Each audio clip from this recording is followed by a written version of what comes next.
Assalamualaikum, selamat pagi, salam sejahtera.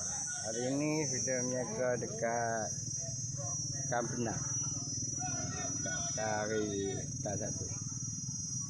Ada produk RCC, ada Fiberito, ada kopi, ada stevia, ada jeruk ruby, ada jeruk plum, ada apple asam buah stevia, plum asam buah stevia, jeruk petai, jeruk ruby paket. Terima kasih sudah menjaga.